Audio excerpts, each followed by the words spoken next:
दंभिकासुर एक ऐसा दैत्य जो जंगलों की अंधेरी गुफाओं में रहता था, पर उसकी अंधकारमय आत्मा उन गुफाओं से भी कहीं ज्यादा घिनौनी थी।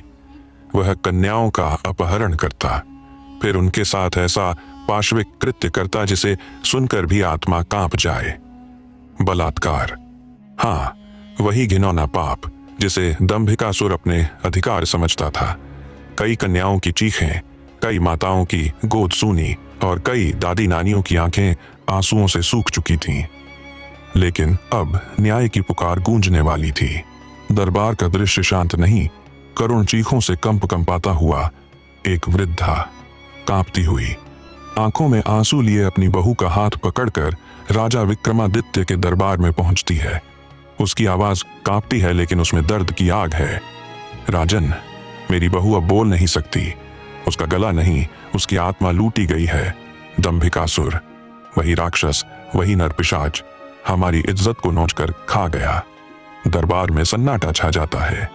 राजा विक्रमादित्य की आंखों में पहले पीड़ा, फिर ज्वालामुखी जैसा क्रोध उमड़ता है। न्याय अब तलवार से होगा। राजा अकेले ही निकल पड़ते हैं, बिना सेना, बिना शस्त्र, केवल प्रतिशोध की आग लिए। घने जंगलों में भटकते भटकते राजा एक रहस्यमयी बाबा से मिलते हैं। बाबा, राजन, दंभिकासुर एक आम दैत्य नहीं, वो पहाड़ों के उस पार काली गुफा में छिपा है। लेकिन याद रखना, वहां जाना मृत्यु को बुलावा देना है। विक्रमादित्य, तो आज मृत्यु मेरी नहीं, दंभिकासुर की होगी। राजा पहाड़ियों की ओर बढ़ते हैं। गुफा अंधेरी है, लेकिन भीतर से गूंजता है एक क्रूर अट्टहास। दंभिकासुर गुफा से निकलता है, लंबा, विकराल, लाल आंखें और मुंह से झरता झर। कौन है जो मौत को दावत दे रहा है? क्या तुझे दिखता नहीं मैं कौन हूं? राजा गरजते हैं। मैं वो हूं जो हर बेटी के आंसुओं का हिसाब लेकर आया हूं। तुझसे न्याय मांगने नहीं, तेरा अंत लिखने आया हूं। दंभिकासुर हंसता है। मूर्ख, वो कन्या तो मेरा अमाल थी। मैं हर लड़की के साथ यही करता हूं। कभी खेलता हूं, कभी मार देता हूं, ये मेरा हक है। राजा की आंखें खून उगलने लगती हैं। तलवार निकलती है, लेकिन तभी दंभिकासुर पीछे हटता है। ठहर, अगर तुझे मुझसे युद्ध करना है तो मेरी 7 गुत्थियों का उत्तर देना होगा। ये साधारण प्रश्न नहीं, ये वो सवाल हैं जिनमें आत्मा की गहराई कांप जाती है। जवाब गलत तो मृत्यु तय, जवाब सही तो युद्ध संभव। राजा स्वीकार करते हैं। 7 गुत्थियां सामने आती हैं। पहला गुत्थी, जो टूटे तो आवाज नहीं करती, पर हर टूटने के बाद इंसान बदल जाता है, वह क्या है? राजा, भरोसा। जब टूटता है तो कोई आवाज नहीं होती, लेकिन इंसान भीतर से टूट जाता है। दूसरा गुत्थी, ऐसी कौन सी चीज है जो जितनी बढ़ती है इंसान उतना ही अकेला हो जाता है? राजा, घमंड। जैसे जैसे घमंड बढ़ता है, अपने छूटते जाते हैं। तीसरा गुत्थी, वो कौन है जो खुद जलती है लेकिन दूसरों को रोशनी देती है? राजा, दिया।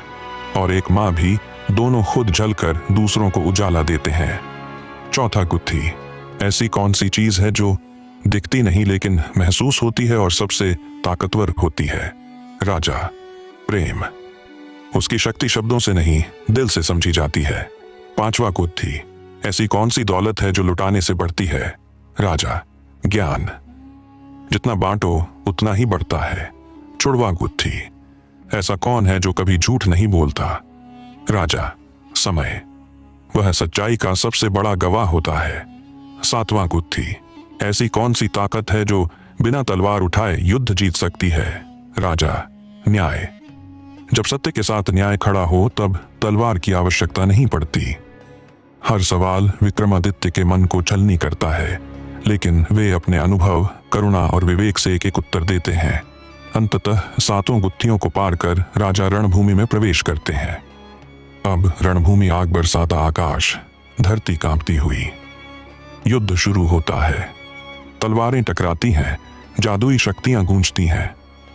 दंभिकासुर शक्ति का भंडार है, लेकिन राजा की तलवार में न्याय की आग है।